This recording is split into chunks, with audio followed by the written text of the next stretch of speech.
This Mr. Beast drama is insane because there's so many layers to it, and I'm gonna break it down all for you guys because there's so much. Also, this is actually unprecedented because Mr. Beast has never been in this much drama in all his career, actually, and no one has ever actually dug up this much dirt on Mr. Beast. So this is definitely unprecedented and it needs to be examined. So as you guys may have already seen or heard or know, Mr. Beast is in hot water right now for tons of things. Some pertaining to him, his content, some not even pertaining to him, but his co-workers or his collaborators. So I'm going to explain to you guys what's going on with the Mr. Beast sphere, and you guys can get all of the gist, all of the content, everything in this one video. This will be your all to go video. Now there's developing stories happening right now. So if you're watching this video and it is in current time, it takes me about 2 to 3 days to produce this video. So if this is happening in the future or something that I have missed, it might have just happened or it hasn't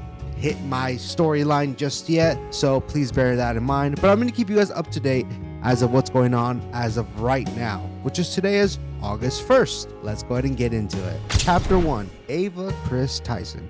This was the first spear into the Mr. Beast sphere. Whoa, you see what I did there? Pretty clever, huh? Pretty clever. So one of Mr. Beast's collaborators is Ava Kris Tyson, also previously known as Kris Tyson. As many of you guys already know, Ava Kris Tyson is a transgender female, one of Mr. Beast's collaborators and long-term friends. That was a whole spiel within itself, but all the heat washed away pretty fast because a lot of the things that were contributed to the hate of Ava Kris were just transphobic people that were essentially just trying to bash her for being transgender. Now, recently, people have came forward and new evidence has came out that Ava Kris Tyson has actually been messaging and promoting not safe for work content. So let's go ahead and break it down. So here's chapter 1. Ava Kris Tyson. She was allegedly caught and a lot of people expose her for messaging minors when she was only 20 years old. And the people that were allegedly being groomed and messaged by Ava Kris Tyson were also fans of the Mr. Beast channel, and that's how they met. They would meet through sets, meet through videos that they would shoot, and therefore they would join a Discord, and she would message some of them inappropriately, knowing that they may be underage. So that was the first hit at the Mr. Beast camp. A lot of people were still kind of dismissing it, thinking of it's maybe some transphobic propaganda that they're trying to spread through the Mr. Beast sphere. But with this one, Ava Kris Tyson actually admitted saying, you know what, I did message inappropriately with some of my fans, but they were not groomed. Even the alleged groomed victim came forward and said, yes, Ava and I, we are actually friends, and no, I was not groomed. This was all a mutual conversation. But like I said, this was an underage minor at the time, and Ava was over the age of 18. Therefore, the power dynamic was there and making this just not okay. Illegal? Maybe not illegal, but still not okay overall. Now let's go ahead into the next thing, because Ava apparently also shared and was promoting Lolly. If you guys don't know what Lolly is, well, you don't have to look it up because it's very inappropriate. So there was even rumors of Mr. Beast knowing about this Lolly because there was a video that was leaked of Mr. Beast looking at Lolly pictures on Ava's wall in a video that they had posted a long time ago. Now I understand, you know, as a teenager, you like to dabble into some edgy comedy, edgy content, and that's what Mr. Beast would do. So did all his collaborators. But the fact that they try to hide it and say it wasn't, they have no idea what's going on. They had no idea this was even a thing. Just kind of seemed like a red flag. So with all that being said, Mr. Beast definitely knows and understands what's going on. But the good thing with that is that Mr. Beast actually did respond to all the allegations that Ava was getting, all the heat that Ava was getting, and delivered a prompt message by saying basically that Ava has been fired. I don't know if they were fired or they amicably split ways. Evidently, they both split ways. Ava does no longer works for Mr. Beast or Mr. Beast Industrial Complex, and Mr. Beast no longer works with Ava. So they've split away. So let's go ahead into chapter 2. This ex-employee goes by the name of Dogpack404. That's their YouTube username, Dogpack404. They claimed all of these things that Mr. Beast not only is rigged, but there may be some illegal practices going on, such as lotteries, sweepstakes, and even insider information, and some of the giveaways even being faked as well. So I'm going to break it down for you guys even more. So he says that the lottery giveaways, such as he did a live stream, which is now removed from his Facebook. He did a live stream of him signing sweatshirts, and if you would buy X amount of clothing, or if you would buy a clothing item from his merchandise shop, you were entered into the next MrBeast video. And essentially he was signing as well a certain amount of clothing which were faked. He would fake the signatures and then send them out. Also, he would say that if you would purchase X amount of clothing now, you could win a car. You could win a iPhone, and so on and so forth, which according to the FTC, I think that may be illegal to do. Not 100% sure if you are able to give away a certain amount of items while doing a live stream, because sweepstakes run very, very meticulously, and they have to cover so many aspects with legality, such as I know for sure that if you run a sweepstakes, there must be a way for a person to win, even if they don't purchase, because there has to be no purchase necessary. So there must be a way for them to win without even purchasing anything. So they have to have that. Some people would do submit a letter to so and so, and you can win as well. You can be entered to win. So that's what sweepstakes are. Not only that, MrBeast was also known to do lotteries, or like promotions such as if you follow me, you can win this, where MrBeast would go out in the street and he would find random people, and if they were either subscribed or following on so and so platform, they would win a prize or be entered for a giveaway or something. And that would just encourage people to subscribe and follow, because he said you could be next if you also follow me on X amount of platforms.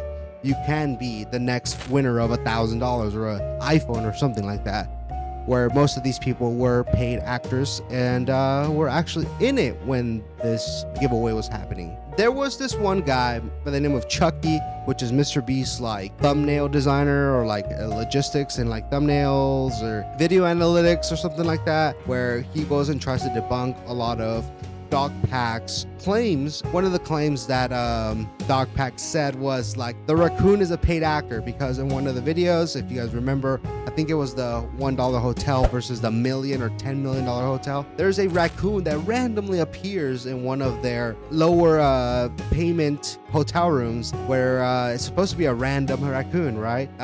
Yeah, so the paid raccoon actress was that raccoon is actually not a random raccoon. It wasn't a wild raccoon. It was a domestic raccoon somebody owned, and it was used as a prop in the video, and there was even footage of it being thrown on the bed and used as a prop. Another claim that Chucky, which was MrBeast's guy, I guess, I don't know if he's a fall guy in this, I don't know if he has any kind of equity in this, I don't know what his deal with is, but he did end up like trying to debunk a lot of Dogpack's claims.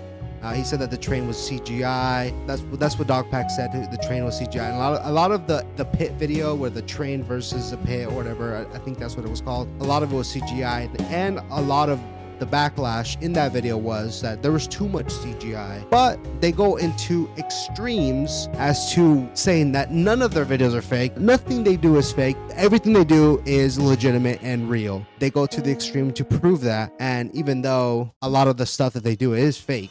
And in this chapter 2, I'm getting a lot of this Dogpack, I guess, perspective. Oh, the video was uploaded today of him going on to Oompaville. There's another YouTuber where he talks about the discrepancies and the misconceptions that Chucky did, how he focused on things that were kind of moot points, not really a huge aspect of what the whole video was, because Dogpack's video was like about 50 minutes, and he kind of Chucky kind of just goes into detail of like the moot points. I would say some of them were even sarcasm that he tries to debunk. And Dogpack just basically says, everything I'm saying is legitimate. I even got a cease and desist. I am not scared to go into court from this because nothing is breaking my NDA, and everything I'm saying is either public information or a crime. Therefore, you cannot be NDA'd with the crime. If you are committing a crime, there's no NDA backing a crime. Chapter 3 talks about more of his practices in his production. So this famous influencer, or well, influencer in general, because she has so many followers in every platform, by the name of Rosanna Pansino. She even talked about him a few months ago, where she kind of like didn't like that she was in the creator games. I don't know if you remember that. Maybe a few years ago, there was a creator games where she placed, I believe, second or third, but in the video after production, after post-production happened, and the editing, the way it was played out, she placed fifth in the video, but in reality she placed second. I believe that was her placement, and there was some foul play. Some creators were not being treated the same as the others.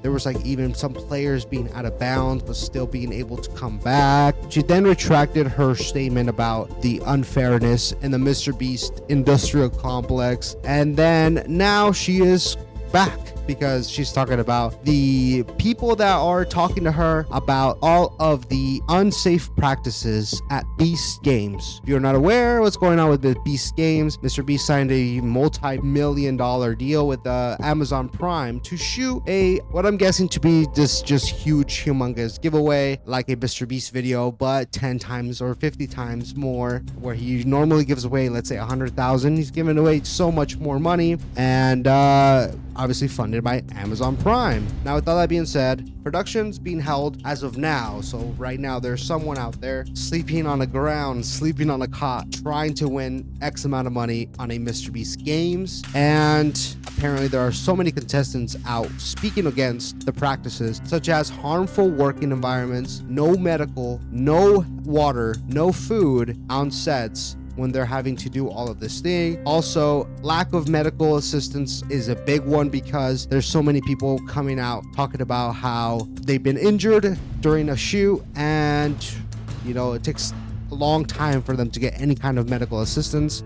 There's even times where production has lost medication, because obviously there's so many contestants, and there are some contestants that need prescription medication to function throughout the day, and there are so many missing parts where production just misses or misplaces or just doesn't bring their prescription. So a lot of these contestants having to exit out or leave due to the incompetency of production and the fact that they can't continue without their medication and prescription. That's been one of the things that a lot of contestants have been claiming against Beast Games. Here's a little quick edit about the situation, as this has just came out.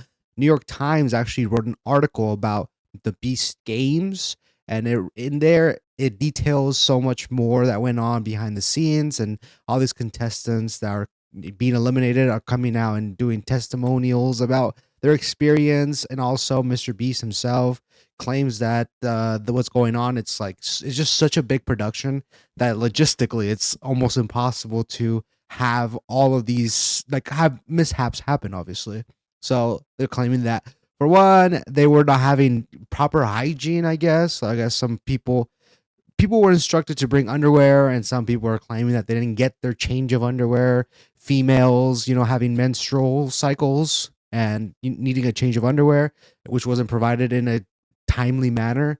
And also in the games themselves were being so hostile because there's so many people competing for $5 million. For example, there's a part where they were instructed to pick peonies for a game, I guess, like a team game, and people had to rush over and grab the pennies to put on and pick a team, and some were more competitive than others, and people were being dragged, and they were afraid that they're gonna get trampled and out of breath. It's a Beast video, so obviously they're gonna have tons of crazy challenges where some people are more equipped than others at being superior at games. So it just goes on. I will link the article down below. But anyways, let's go ahead back to the video. Just gotta add that real quick, just in case anybody comments about the article that just came out. Anyways, back to the video. Funnily enough, Dogpack actually talks about this in the Oompaville video, where he says that he was hired to try to come up with fun activities or fun contests that like 5,000 people can all do fairly and equally, that can bring in the contestants down to like 1,000 in like one day, which seems impossible. Like, how can you do that? It has to be like a coin flip or something. That seems like the only way to do it. 100 girls versus 100 boys, I believe that was the video where Jimmy says, hey, this is a legitimate contest that is not rigged. There's no biases, there's nothing going on. But even in the video, it shows MrBeast talking to one guy that was doing the Rubik's Cube and telling him, hey, if you get out now, I would give you $10,000. That's literally what a bias is. He is paying someone to leave, and that can affect the outcome of the game. Especially if the girls lost by one player, that's literally manipulation in the game. Update.